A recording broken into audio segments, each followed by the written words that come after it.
దుష్టుల ఆలోచనను నడువక, పాపుల మార్గమున నిలువక, అపహాసకులు కూర్చుండు చోటును కూర్చుండక, యెహోవా ధర్మశాస్త్రమునందు ఆనందించుచు దివారాత్రము దానిని ధ్యానించువాడు ధన్యుడు.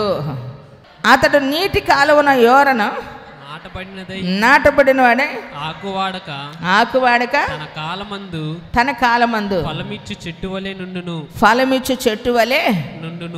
ఉండును. అతడు చేయునదంతయు సఫలమగును. దేన్ని ధ్యానించాలంటండి? యెహోవా ధర్మశాస్త్రమును ఆనందించు. ఏం ధ్యానించాలా? అందరు చెప్పండి. ధ్యానించి ఏం చేయాలంట? ఏం ధ్యానిస్తున్నామండి? రాత్రి పగల్లో సెల్లు పెట్టి ముందుకి వెనక్కి ఏం బుక్ చేసుకుందామా, ఏం ఆఫర్లో ఉండయా, ఏమండి ఏది మనకి ఆఫర్లో ఉండే, ఏం బుక్ చేసుకుందాం అని రాత్రి పగల్లో ఏమండి కాయ కాసేదాకా ఒళ్ళు చాకిరి చేసుకుంటుంటే, ఈరోజు ఇంట్లో కూర్చొని ఆఫీసులో కూర్చొని వర్క్ చేయరమ్మయ్యా అంటే ఊరికే ఏం బుక్ చేద్దామా, ఏం ఆర్డర్ చేద్దామా, ఏం ఆర్డర్ చేద్దాం. ఏమండి ఈరోజు వెనకటి రోజుల్లో చిల్లర కొట్టుకెళ్తే అవసరమైనయే దొరికాయమ్మా. ఇక్కడ చదవండి అమ్మా. వైఫ్ ఎన్ని వైఫ్లు? 1 2 3 4 5 6. హస్బెండ్ ఎక్కడున్నాడు? హస్బెండ్ ఒక పెద్ద కానాలో ఉన్నాడు. ఎందుకంటే వాళ్ళకి ఇస్త్రీ కూడా అవసరంలా. ఎందుకంటే విలువ ఎంత అయితే అవసరమో అంతే ఖర్చు పెట్టుకోవాలా. డబ్బును ప్రేమించమని పిసినిగొడ్డోళ్ళలాగా ఉండమని కాదు. నేను ఒకళ్ళ ఇంటికి హౌస్ విజిటింగ్కి వెళ్తే అన్ని డబ్బాల్లో 3 కిలోలు 5 కిలోలు ఉన్నాయి. 2వ నెల వెళ్ళినా కూడా అవే తరగల. అంటే వాళ్ళు తెచ్చుకున్నారనే కాదు, చూసుకుంటా ఉంటారు.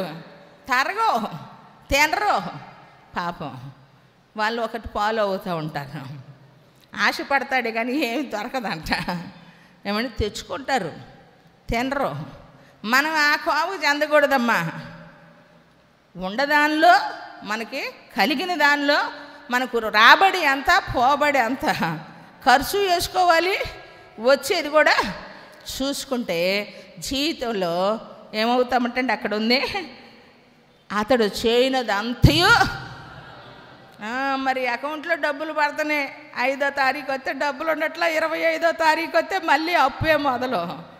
కారణం తెలియక, కారణం ధర్మశాస్త్రమునందు ఆనందించకుండా ఏం చేస్తున్నాం? ఆర్డర్ల మీద బుక్కుల మీద బుక్కులు అంటే పుస్తకాలు కాదు, బుకింగ్ ఒకటే చేసుకుంటూ ఉంటాం. తెలీదు డబ్బు విలువ, జీవితం విలువ తెలిసేసరికి మనిషి సంవత్సరాలు అయిపోతున్నాయి ప్రియులారా. బాధ ఏంటంటే ఇప్పుడు లైవ్లో ఉంది రాణక్క బాధపడుతుంది.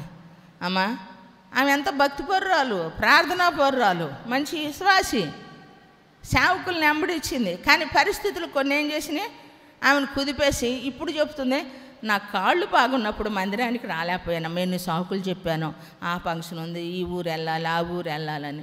అవకాశం ఉన్నప్పుడు నేను దాన్ని ఏం చేయలేకపోయాను, ఉపయోగించుకోలేకపోయానమ్మా. ఈరోజు మరలా ఒక అవకాశం ఇయ్యా అని అడుగుతున్నాను. ఏమండి మరలా ఒక అవకాశం ఇయ్యా, ఇప్పుడైనా నేను నమ్మకంగా నీ సన్నిధిలో బ్రతుకుతానని. ఆమెకేం వయసు అయిపోలా, నాకంటే చిన్నలాగా ఉంటుంది ఆమె, నేనే ఆమెకంటే 15 ఏళ్ళు పెద్దలాగా ఉంటా. ఏమండి కానీ బాధపడుతుంది ఆమె బాధపడుతుంది. ఒక అవకాశం మనం కూడా అడుగుతున్నాం, యేసయ్యా నమ్మకంగా బ్రతికే వాళ్ళని నమ్మకంగా ఉండేటట్టు మరలా ఇంకొక అవకాశం ఇయ్యయ్యా. దేవునికి మహిమ కలుగును గాక. కారణం ఏంటంటే ప్రియులరా, దేవుడు మనకిచ్చినటువంటి కృపలో ప్రత్యేకించబడాలా. మనము ప్రత్యేకించబడినటువంటి వారిగా, వీరు విశ్వాసులరా, వీరు దేవుని పిల్లలరా, వీరు దేవుడు సొత్తురా. ఆయన మొన్న ఒక పదం చెప్పాను కదా, ఎక్కడ చెప్పానో తిరుగుతూ ఉన్నాం కదా. దేవుడు మనకి ఇచ్చినటువంటి పేరంట ప్రియులారా, మనకు పెట్టిన శ్రేష్టమైన పేరునట పాడు చేసేవాళ్ళు ఎవరు? ఏమండి ఈరోజు ఎవరి వైతే గొప్పవారి వైపు మనం చేతులు చేస్తున్నామో, ఎవరి వైపు అయితే గొప్పవారి వైపు మన దృష్టి పెడుతుందో వాళ్ళు మిమ్మల్ని సమాజానికి ఈడుస్తారు. మీరు గొప్పవారిగా ఉండాలనుకుంటున్నారు. ఆ గొప్పవాళ్ళు మిమ్మల్ని ఏం చేస్తారు? సమాజానికి ఈడ్చేవాళ్ళు వాళ్ళే. మీకు పెట్టబడిన శ్రేష్టమైన పేరుని దూషించేవారు వాళ్ళే. ఏంటి మనకు పెట్టబడిన శ్రేష్టమైన పేరు?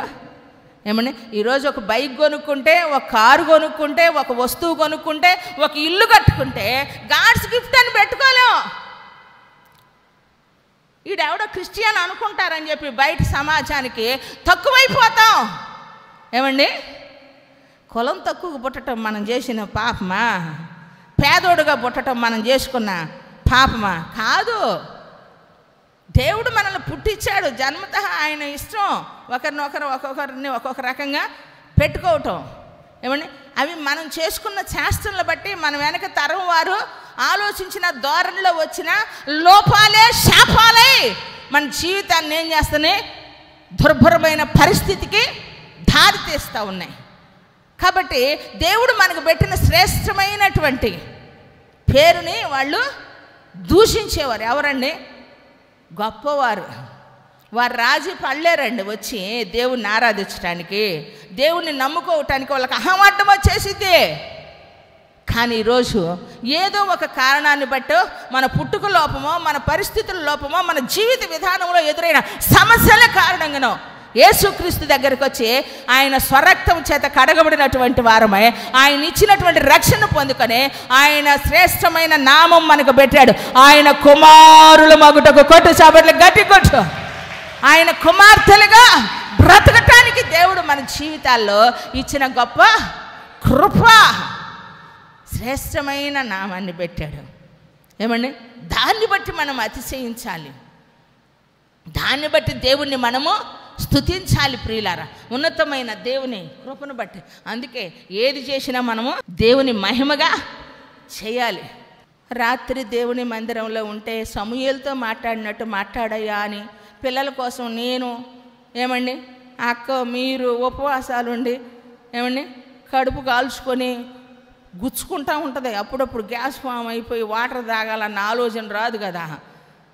అంత బాధపడి ప్రార్థన చేస్తుంటే నేను ఒక్కొక్కసారి మీరందరూ పోయాక కాస్త 4 అడుగులు వేద్దామనంటే ఈ పొనుకున్నోడు చూస్తాడండి సెల్లు.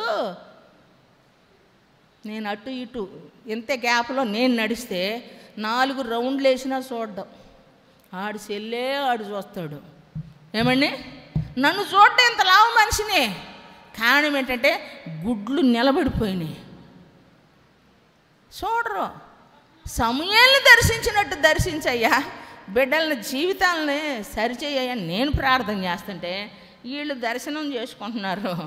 ఏమండి, గొప్పవారిని చూస్తూ జీవితంలో ఎలా మనము ప్రొఫెషనల్ అవ్వాలా?